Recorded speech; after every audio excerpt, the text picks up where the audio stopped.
Hello judicial service aspirants, judicial dream की concept class में आपका वेलकम है। आज हम Hindu adoption and maintenance act 1956 पढ़ेंगे। इसमें हम अडॉप्शन अंडर हिंदू लॉज का टॉपिक डिस्कस करेंगे। लेक्चर स्टार्ट करने से पहले ये एडवाइजेबल है आप अपने हिंदू लॉज की बेयर एक्ट अपने पास रखें।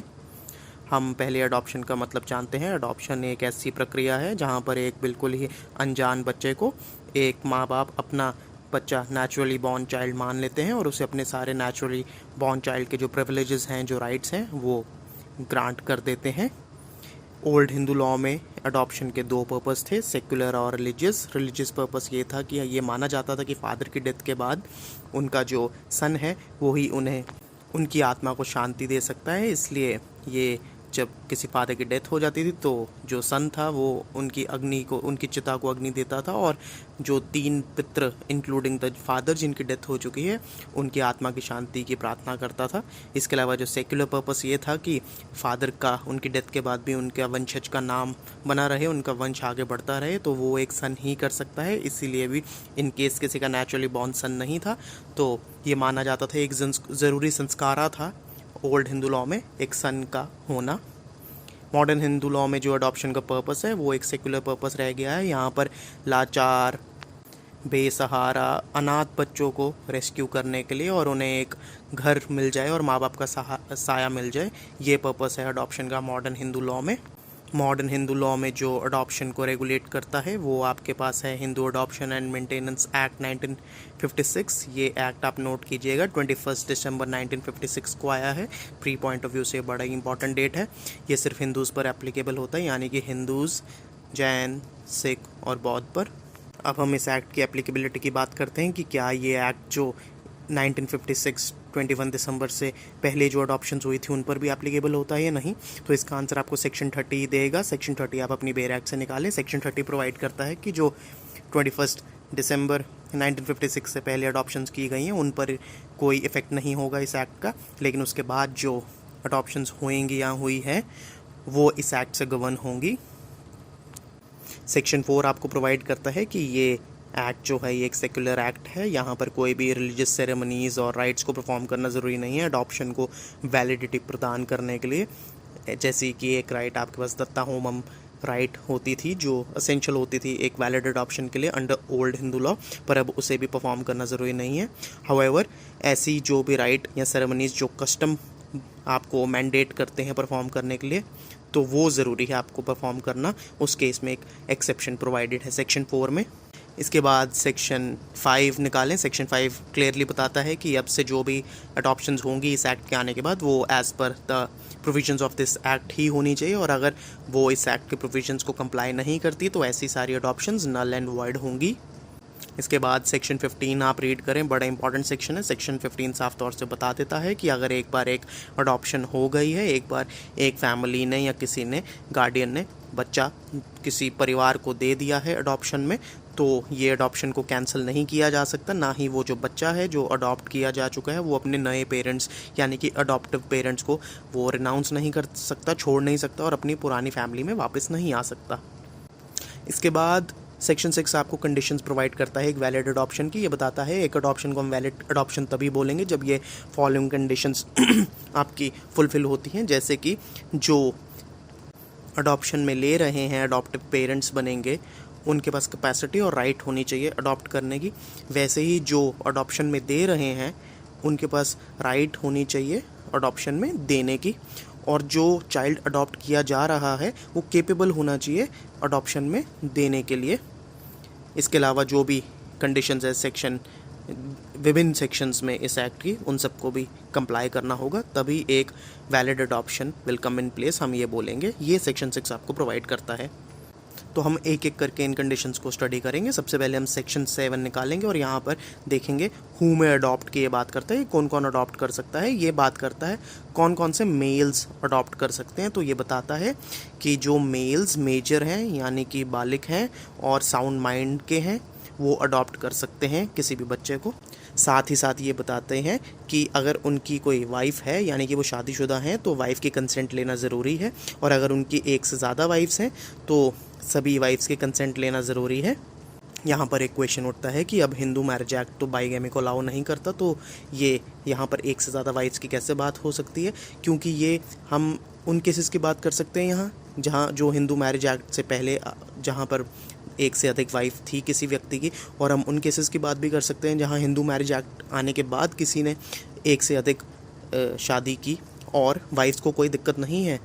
इवन आपके अगर कस्टम्स अलाउ करते हैं तब भी एक से अधिक वाइफ हो सकती हैं, तो ये उन केसेस को भी कवर कर रहा है।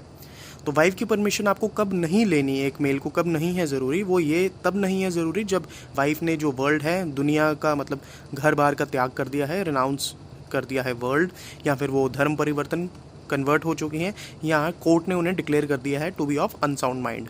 वैसे ही सेक्शन 8 प्रोवाइड करता है आपको कि एक फ़ीमेल कब अडॉप्ट कर सकती है। अब फीमेल जब अडॉप्ट कब कर सकती है ये आपको याद रखना है। ये 31 अगस्त 2010 की बात कर रहे हैं हम। इस दिन से 31 अगस्त 2010 के बाद से जो भी फीमेल है, अगर वो मैरिड है तो वो with the consent of husband he adopt करेंगी, अनलेस एंड अनटिल उनके हस्बैंड ने घर त्याग दिया है, दुनियादारी छोड़ दी है, या कन्वर्ट हो चुके हैं, या डिक्लेयर कर दिया है कोर्ट ने उनको to be of unsound mind. और अगर वो अनमैरिड है तब भी ऑब्वियसली वो अडॉप्ट कर सकती हैं सन या डॉटर। अब 31 अगस्त 2010 से पहले क्या पोजीशन थी वो हम आपको एंड में बताएंगे, पर अभी करंट पोजीशन ये है कि both male and female adopt कर सकते हैं सन और डॉटर को। अब हम बात करते हैं सेक्शन 9 की। आप अपनी बेयर एक्ट से सेक्शन 9 निकालिए। यहाँ पर ये ले डाउन करता है प्रोविजन कि कौन कौन अडॉप्शन में दे सकता है चाइल्ड को। तो यहाँ पर हम बात करेंगे फादर दे सकता है, मदर दे सकते हैं अपने चाइल्ड को अडॉप्शन में, इवन गार्डियन भी दे सकते हैं एक चाइल्ड को अडॉप्शन में।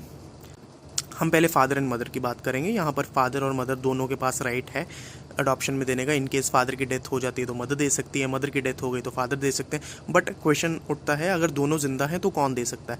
अगर दोनों जिंदा हैं तब भी इन दोनों में से कोई भी दे सकता है। लेट्स से अगर फादर मदर जिंदा है तो फादर दे सकते हैं, पर उनको मदर की कंसेंट लेनी पड़ेगी। अगर मदर जिंदा है और वो देना चाहती है अडॉप्शन में चाइल्ड तो उनको फादर की कंसेंट लेनी पड़ेगी। पर ये कंसेंट एक दूसरे की एग्जेम्प्टेड है। वो किस केस में ना लेने के लिए?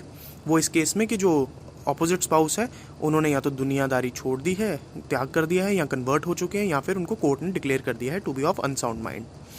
उसके साथ ही हम गार्डियन की बात करते हैं। गार्डियन जो है वो कब एक चाइल्ड को अडॉप्शन में दे सकते हैं? गार्डियन तब एक चाइल्ड को अडॉप्शन में दे सकते हैं जब दोनों पेरेंट्स की मृत्यु हो चुकी है, या उन्होंने दुनिया का त्याग कर दिया है, या उन्होंने बच्चे को अबैंडन कर दिया, छोड़ दिया है, या फिर दोनों पेरेंट्स जो हैं उनको कोर्ट ने डिक्लेयर कर दिया to be of unsound mind. तब एक गार्डियन बच्चे को दे सकते हैं अडॉप्शन में, पर उसके लिए रिक्वायर्ड है गार्डियन के केस में परमिशन ऑफ द कोर्ट होनी चाहिए। और कोर्ट भी तभी अलाउ करेगा ऐसी अडॉप्शन जब वो वेलफेयर ऑफ द चाइल्ड को ध्यान में रखते हुए, बच्चे की क्या इच्छाएं हैं उनको ध्यान में रखते हुए, और ये देखते हुए कि गार्डियन किसी लालच में, किसी गिफ्ट या रिवॉर्ड के लालच में या पैसों के लालच में तो नहीं ये किसी और को बच्चा अडॉप्शन में दे रहा। इसके बाद हम आ जाते हैं सेक्शन 10 में, जो हमें बताता है कि कौन कौन अडॉप्ट किया जा सकता है। आई मीन जो बच्चा जिसको अडॉप्ट करना है उनमें क्या एसेंशियल क्वालिटीज़ होनी चाहिए। तो यहाँ सेक्शन 10 हमें बताता है जो बच्चा अडॉप्ट किया जाना चाहिए वो हिंदू होना चाहिए, और वो ऑलरेडी अडॉप्टेड नहीं होना चाहिए किसी और के द्वारा, और वो शादीशुदा नहीं होना चाहिए। पर अगर कस्टम्स अलाउ करते हैं तो इवन शादीशुदा बच्चा या व्यक्ति भी अडॉप्ट किया जा सकता है। और यहाँ पर हम बच्चा बच्चा इसलिए बोल रहे हैं क्योंकि हिंदू लॉ सेक्शन 10 में बोलता है कि 15 साल से कम उम्र का बच्चा ही अडॉप्ट किया जाना चाहिए। पर यहाँ भी कस्टम्स के लिए एक एक्सेप्शन अलाउड है कि अगर कस्टम्स अलाउ करते हैं तो इवन 15 साल से ऊपर का व्यक्ति भी अडॉप्शन में दिया जा सकता है। इसके बाद कुछ रेसिड्यूरी कंडीशंस पे हम आ जाते हैं जो सेक्शन 11 ले डाउन करता है। सेक्शन 11 ले डाउन करता है कि अगर आप एक सन को अडॉप्ट कर रहे हैं, अगर एक पेरेंट्स जो हैं वो एक सन को अडॉप्ट कर रहे हैं, तो उनका कोई सन ऑलरेडी नहीं होना चाहिए तभी वो अडॉप्ट कर सकते हैं। अगर वो एक लड़के को अडॉप्ट कर रहे हैं तो उनका कोई लड़का नहीं होना चाहिए, या फिर लड़के का लड़का नहीं होना चाहिए, या फिर लड़के के लड़के का लड़का नहीं होना चाहिए। डैट इज़ उनका सन नहीं होना चाहिए, सन सन नहीं होना चाहिए, और सन सन सन नहीं होना चाहिए।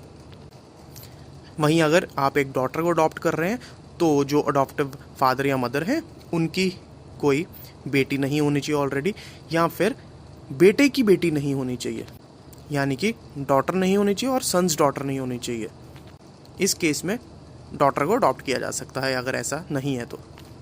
इसके अलावा अगर एक मेल जो है वो एक फीमेल बच्ची को अडॉप्ट कर रहा है, एक मेल, तो जो मेल है वो उस बच्ची से कम 21 साल के ऊपर होने चाहिए। मतलब दोनों की उम्र में 21 साल का अंतर होना चाहिए। वैसे ही अगर एक फ़ीमेल अडॉप्ट कर रही है एक मेल को, तो ये दोनों फीमेल और मेल में 21 साल का अंतर होना चाहिए।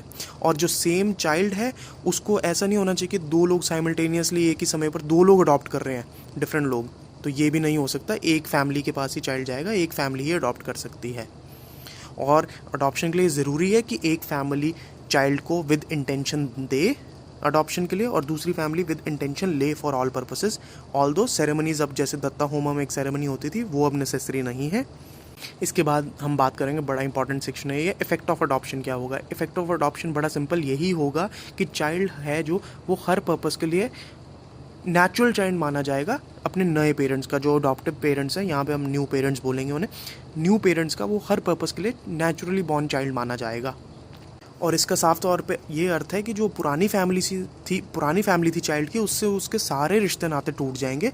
हालांकि कुछ रिश्ते नाते उसके नहीं टूटेंगे। वो ये हैं कि वो जो पुरानी फैमिली थी वहाँ पे जिन लोगों से, जिन अपनी सिस्टर्स से या रिलेटिव से वो शादी नहीं कर सकता था अडॉप्शन से पहले, इवन अडॉप्शन के बाद भी वो उन लोगों से शादी नहीं कर सकता।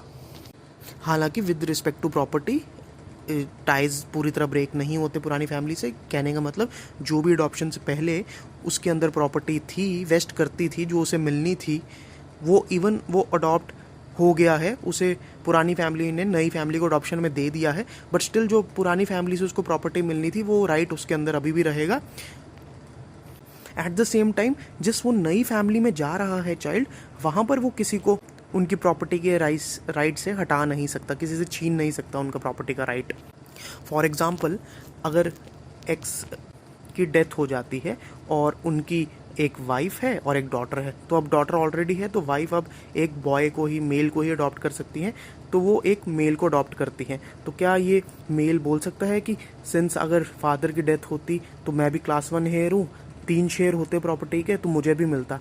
ऐसा नहीं है। तो अगर ये एफ की डेथ होती है तो डब्ल्यू जो है एक शेयर उनको मिलेगा, डी को एक शेयर मिलेगा, और डेथ के बाद इफ़ डब्ल्यू अडॉप्ट करती है एक्स को तो एक्स को कोई शेयर नहीं मिलेगा, और ना ही एक्स क्लेम कर सकता है कोई शेयर डब्ल्यू से और ना ही डी से। इसके बाद हम पढ़ते हैं सेक्शन 13। सेक्शन 13 हमें बताता है कि अडॉप्शन से पहले तो ऑब्वियसली जो नए पेरेंट्स थे उनके पास राइट्स थी अपनी प्रॉपर्टी को, वो कैसे भी डिस्पोज ऑफ कर सकते थे, जिसको बेचना है बेच सकते थे या किसी को वसीयत में लिखकर दे के जा सकते थे। तो ऐसी ही उनकी जो राइट ये बरकरार रहेगी इवन अडॉप्शन के बाद भी। इवन उनके घर में एक नया बच्चा आ गया, उन्होंने किसी को गोद ले लिया है, उसके बाद भी उनकी ये राइट बरकरार रहेगी। इस राइट में कोई रुकावट नहीं आएगी।